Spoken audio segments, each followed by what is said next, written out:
हन्ताणं नमो सिद्धाणं नमो आयरीयाणं नमो वज्झायाणं नमो लोये सव्यसाहुरं नमः श्रीवर्धमानाय निर्धूतकैलात्मने सालोकानां त्रिलोकानां यद्विद्यादर्पणायते नमो अरिहन्ताणं नमो सिद्धाणं नमो आयरीयाणं नमो वज्झायाणं नमो लोये सव्यसाहुरम्।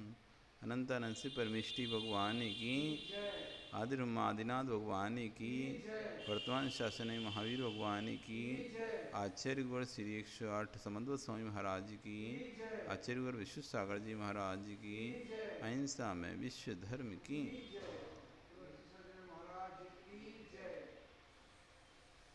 कल यहाँ हमने 9 कोटि से 5 पापों के हिंसा की बात की थी। हिंसा अहिंसाणुव्रत की बात की थी। कैसा अहिंसाणुव्रत जिसमें 9 कोटि से हिंसा का त्याग किया जाता है।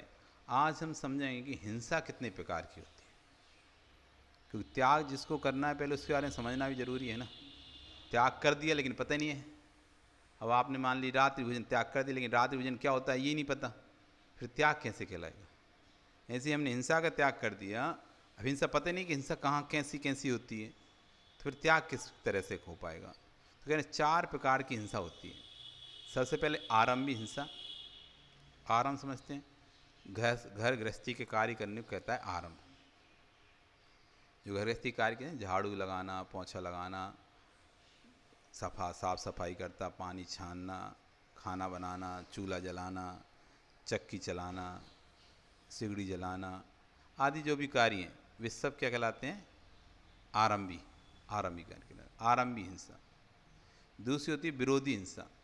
अपने बचाव में जो हिंसा की जाती है उसको कहते हैं विरोधी हिंसा। कोई आपको मारने आ रहा था और आपने ऐसे हाथ किया और अचानक उसको पेट में लग गया चाकू, वो मर गया, ये विरोधी हिंसा हो गई। यदि हम नहीं मारते उसे तो वो हमको मार देगा, ये विरोधी हिंसा। इसे कहते हैं विरोधी। कोई विरोध कर रहा है उसका प्रतिकार करना। कोई आपके ऊपर उपसर कर रहा है, उसको उपसर को आपको दूर कर रहे हैं आप अपने उपसर को, ये विरोधी हिंसा है। आपकी कोई भी गलती नहीं है, आप किसी प्रकार से उसका हित नहीं चाहते थे, लेकिन सामने वाला ज़बरदस्ती आपको मारने आ रहा और खुद ही आके गिर गया, मर गया, या आपने उसको अपना बचाव किया और बचाव में वो गिर गया और मर गया, ये विरोधी हिंसा हो गई। अपने बचाव के लिए जो हिंसा हो रही है विरोधी हिंसा। फिर उद्योगी हिंसा।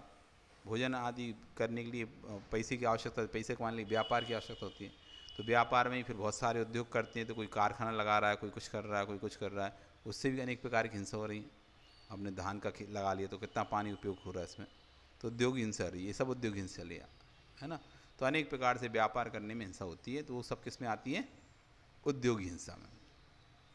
फिर होती संकल्प हिंसा। चौथी, किसी व्यक्ति को प्राणों का उपयोग करने का संकल्प करना कि मैं इस व्यक्ति को मार के रहूँगा, आज मैं इसे छोड़ूंगा नहीं, और उसको मारना संकल्प करके, आज तो छोड़ेंगे नहीं, ऐसे संकल्प करके मारना, इस संकल्प। इस प्रकार से हिंसा के 4 भेद होते हैं। गृहस्थ संबंधी कार्यों में होने वाली हिंसा को अब देखो एक का बता रहे हैं कि गृहस्थ संबंधी कार्यों में होने वाली हिंसा को आरंभी हिंसा कहते हैं। जो गृहस्थों संबंधी कार्य हैं, जैसे कि रसोई बनाना, पानी छानना, झाड़ू लगाना आदि क्रियाएं जो जीवों विराध में होती है वे आरंभी हिंसा कहलाती है। कौन सी हिंसा कहलाती है? आरंभी हिंसा कहलाती है। फिर कह रहे हैं धार्मिक स्थानों पर आक्रमण करने वाले। कोई धार्मिक आपके मंदिर पर कोई आक्रमण कर रहा है, कोई तोड़ रहा है, अथवा गुरु पे कोई उपसर कर रहा है, उनको हानि पहुंचा रहा है, तो धार्मिक स्थान आप करने वाले, देवों स्त्रियों के साथ बलात्कार या अत्याचार करने वालों के साथ युद्ध करना और शील संयम की रक्षा करने के लिए जो युद्ध किया जाता है, दूसरों की रक्षा के लिए युद्ध कर रहे हैं, धार्मिक आयतनों की रक्षा के लिए युद्ध कर रहे हैं, या मंदिर की रक्षा के लिए युद्ध कर रहे हैं, अथवा साधुओं की रक्षा के लिए युद्ध कर रहे हैं, लड़ाई कर रहे हैं किसी से और उसमें दूसरों को मारना पड़ रहा है, तो ये उसमें जीवों का घात होता है, फिर विरोधी हिंसा होती है। कौन सी हिंसा हो गई? ये विरोधी हिंसा हो गई। तीसरा कह रहे हैं व्यापार संबंधी हिंसा उद्योग हिंसा वो कहलाती है। व्यापार संबंधी जो हिंसा है वो कौन सी हिंसा कहलाती है? उद्योग हिंसा कहलाती है। इन तीनों प्रकार की हिंसा का त्यागी गृहस्थ नहीं हो सकता। गृहस्थ इन तीनों प्रकार की हिंसा का त्याग नहीं, उसे व्यापार करना ही पड़ेगा, अपने आयतनों की रक्षा करनी पड़ेगी, अपने साधुओं की रक्षा करनी पड़ेगी। धर्म की रक्षा कौन करेगा? गृहस्थी तो करेगा। अपने आयतनों की रक्षा कौन करेगा? अपने साधुओं की रक्षा कौन करेगा? आज आप यहाँ पे पूर्वांचल में लेके जा रहे हैं तो आपकी जिम्मेदारी नहीं थी अपने साधु की रक्षा करना, उनकी सुरक्षा करना, ये आपकी जिम्मेदारी थी। कोई भी आएगा तो ऐसा नहीं कि अरे तुम जानो, नहीं, हम जैन हैं, हम गृहस्थ हैं, साधु हमारा है, जिम्मेदारी हमारी है। भले कोई सी शहर में रह रहा हो, कहीं भी रह रहा हो, वो किसी एक शहर का होता नहीं, किस प्रांत का होता नहीं, साधु साधु संपूर्ण होता है। तो कहीं भी रहे उसकी सेवा करना, रक्षा करना हमारा दायित्व है। तो हम कहीं भी बैठ के नहीं उसकी रक्षा करें या उसके भाव करें, ये हमारी कहलाती है। और उसकी रक्षा में यदि किसी को पीड़ा होती है तो होती रहे, ये उसकी समस्या है। पर हम यहाँ पे हमारा स्वयं का स्वार्थ नहीं है, यहाँ तो हमारे गुरु के ऊपर कोई उपसर्ग आ रहा है, उसको हमको दूर करना है। तो इन तीन प्रकार की हिंसा का त्याग गृहस्थ नहीं हो सकता है, क्योंकि इसमें इनके हिंसा के भाव नहीं है। भाव तो नहीं उनके हिंसा के, वह हिंसा करता नहीं है, हिंसा हो जाती है। उसे मज़ा नहीं आ रहा कि मुझे खूब मज़ा आ रहा है जीवों को मारने में, मुझे झाड़ू लगा के चींटियों को मारने में मज़ा आ रहा है। अब क्या करना, नहीं झाड़ू लगाएंगे तो पूरे में चींटी हो जाएंगे। अब कीड़े की सामग्री पड़ गया, उसे मज़ा तो नहीं आ रहा उन कीड़ों को मारने का, लेकिन नहीं हटाएंगे तो और कीड़े पड़ जाएंगे, नहीं हटाएंगे तो और कीड़े पड़ जाएंगे। कहीं दीमक लग गई, कहीं कुछ लग गई, नहीं हटाएंगे तो पूरा घर खराब हो जाएगा, तो उसे हटाना तो पड़ रहा है ना। इच्छा नहीं उसकी मारने की, गोली लगाने की, दवाई डालने की, इसकी कोई इच्छा नहीं है, तब भी उसको लगता है भैया नहीं करेंगे तो फिर कैसे होगा, और चीज़ खराब हो जाएगी। तो मन तो उसका करता है कि अरे ये ठीक नहीं है, एक करना पड़ रहा है उसे, एक करना और एक करना पड़ना। एक तो व्यक्ति मस्ती में करता है, मौज मस्ती में, शौक में कर रहा है, एक कोई काम नहीं है इसलिए आप मस्ती में काम कर रहे हो, और एक व्यक्ति अरे अब इतनी देर के लिए बैठना है तो करना ही पड़ेगा मुझे। तुमको 4 पत्ती डॉक्टर ने बता दी खून खराब है, 4 पत्ती नीम की खाओ, तो तुम 4 पत्ती तोड़ के ला रहे हो, ठीक है। और एक आप बैठ गए बस कुछ काम नहीं है तो तोड़ तोड़ के फेंक रहे हो। घर की छत पर चढ़े गए, पास में नीम का पेड़ है या कोई भी पेड़ है, उसकी पत्ती छत तक आती हैं, बैठे बैठे घूम रहे, इधर एक चक्कर लगा के आते हो, फिर इधर आते हो तो फिर पत्ती तोड़ के उधर तक चले जाते हो, फिर वहाँ से घूम के आते, बात करते करते फिर पत्ती तोड़ते, फिर चले जाते हो। मतलब व्यर्थ में कर रहे हो ना, इसमें कोई वो नहीं है, आपको मज़ा आ रहा है आपको पत्ती तोड़ने में, डाली तोड़ने में। तो ये कह रहे हैं कि हिंसा का भाव नहीं है उसका, हिंसा नहीं करना चाहता, वो किसी प्रकार की हिंसा नहीं करना चाहता, फिर भी करना पड़ता है, हिंसा हो जाती है उससे। इसलिए गृहस्थ इन कार्यों करके आनंदित नहीं होता, उसे बड़ा आनंद नहीं आता कि चलो खूब पानी फैलाने में आनंद आ रहा है उसे, खूब आग जलाने, खूब पंखा चलाने, इसी तरह आनंद आ नहीं, ठीक है अब चलाना पड़ रहा है, रहना पड़ रहा है हमें, इनके बीच हमारा बस चले तो हम जल्दी से यहाँ से दीक्षा लेकिन नहीं अपना कल्याण करें। निरंतर भाव अपितु पश्चाताप स्वयं की निंदा और घृणा करता है, पश्चाताप कर रहता है, खाए को हमें ये आज हमें व्यापार नहीं करना होता, आज शादी नहीं की होती, बच्चे नहीं शादी नहीं करी होती, तो आज किसी के लिए हमें इतना पाप नहीं करना पड़ता। करना किसके लिए, दूसरे के लिए तो ना, परिवार पालन करने के लिए सारा पाप करना पड़ रहा है ना, अपने लिए इतना करते नहीं व्यक्ति, स्वयं के लिए कितना जरूरत होती है, तो पूरे परिवार को चलाने के लिए इतना पाप करना पड़ता है। अगर ये कुछ नहीं किया होता तो मुझे ये सब कुछ नहीं करना पड़ता।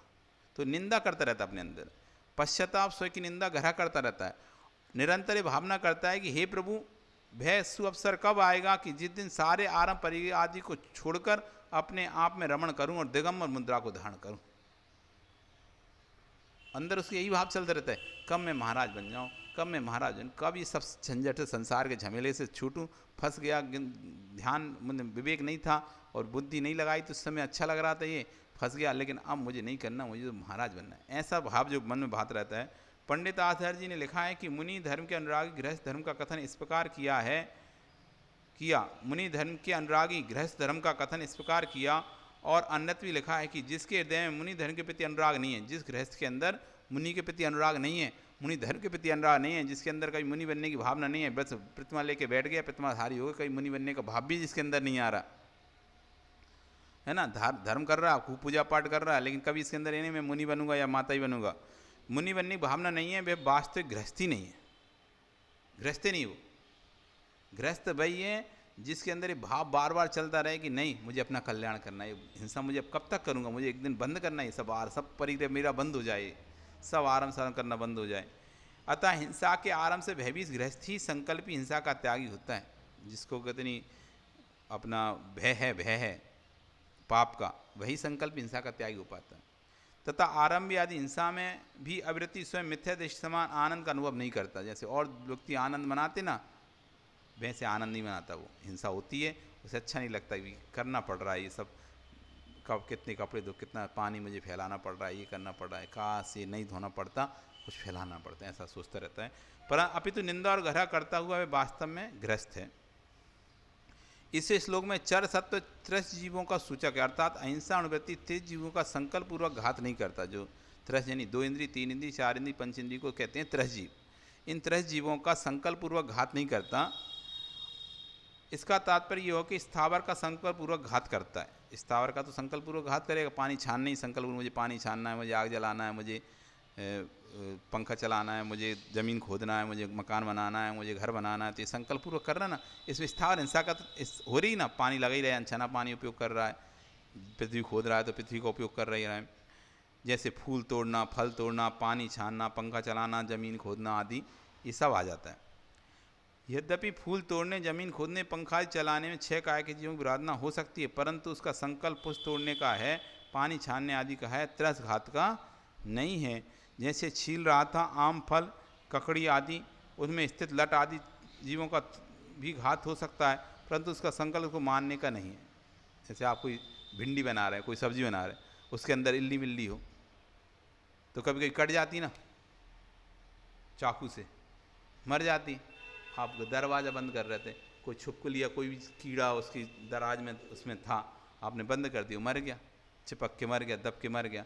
तो हाँ, आपका भाव मारने का नहीं था उसको, आप अपनी क्रिया कर रहे थे इसलिए हो गया। तो जैसे कह रहे हैं जो गृहस्थ होता है उसका संकल्प नहीं था इन्हें मारने का, परंतु संकल्प मारने का नहीं था। किसी को कहें कि तुम एक लट को मार दो और 2 तो नहीं मारोगे, 2 तो नहीं मारो, क्योंकि उसमें संकल्प पूर्वक मारना होता है। तुम एक लट को मार दो तो नहीं मारोगे, क्योंकि उसमें संकल्प पूर्वक मारना। कोई तुमसे कहे एक लट को मार दो, तुम्हारा त्याग ही नहीं ना लठ, मतलब वो मारने का, इल्ली मारने का, तो वो कह नहीं, यदि तुमने ऐसा संकल्प पूर्वक कहा एक लट को मार दो, तो ये संकल्प ही हिंसा हो गई। आरंभ में त्रस घात हो सकता है, परंतु संकल्प पूर्वक नहीं। आरंभ में त्रस घात हो सकता है, भिंडी आदि काट रहा है, सब्जी आदि बना रहा है, पानी आदि छान रहा है, उसमें चींटी या जीव आकर मर सकता है, ठीक है ना, आई जाते हैं वो कुछ, तो अपन उसको ऐसे ऊपर से फेंक देते हैं नीचे पानी, तो वहाँ पर मारने का भाव नहीं है। तो आरंभ करने में त्रस जीव हिंसक थे, लेकिन ऐसा करके मैं इस चींटी को मारता हूँ, ऐसे नहीं मारता। अणुवृत्ति स्थावर का भी घात बिना प्रयोजन नहीं करते, और स्थावर का भी बिना प्रयोजन नहीं, जितना आवश्यकता है उसका उतना ही प्रयोग करता है। त्रस हिंसा को त्याग वृथा स्थावन न संधारे, संकल्प पूर्वक त्यस घात का तो त्याग कर ही देता है, और स्थावर का भी निष्प्रयोजन संहार नहीं करता। इसलिए इस शब्द से उद्योगी आरंभी उद्योगी विरोधी हिंसा का त्यागी नहीं होता, और चरत्व शब्द से स्थावर का संकल्प छोड़ने का त्यागी नहीं है। चरत शब्द से स्थावर के संकल्प पूर्वक छोड़ने का त्यागी नहीं है। वीरवण शब्द नपुंसक है, इसलिए यत और तत् शब्द का प्रयोग किया है। यत नपुंसक लेकिन प्रथम व्यक्ति एक वचन है, और तत् द्वितीय व्यक्ति का एक वचन है।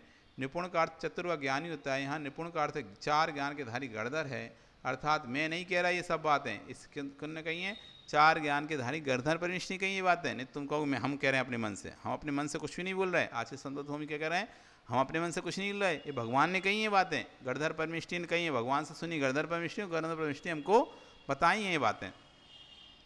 संकल्प शब्द से स्थापना निश्चय को भी ग्रहण करना है, अर्थात संकल्प पूर्वक जीवों को घात नहीं करता, तथा चित्राम आदि फाड़ना आदि क्रिया भी नहीं करता है। तुमने खुद जीव को तो नहीं मार रहे, तुमने यदि आटे का ही बना दिया, मुर्गा बना दिया और उसको उसकी बलि दे दी, मुर्गे ओरिजिनल मुर्गे बलि नहीं दी, लेकिन आटे का मुर्गा बना कर उसकी बलि दे दी, तो भी संकल्प हिंसा है, आपने उसमें संकल्प करके उसको मारा ना। स्थूल शब्द का इसलिए तुमने कहा था कि जो रावण आदि पुतला जला रहे हैं, उस क्या हो रहा है, उसमें संकल्प कर रावण ही बना मान रहा है उसे, फिर उसे जला रहे थे, संकल्प पूर्वक हिंसा हो गई। स्थूल शब्द का अर्थ है जिस हिंसा का विषय स्थूल होता है, अर्थात जिसको मिथ्या दृष्टि हिंसा के नाम से पुकारते हैं, उसे स्थूल हिंसा कहलाती है।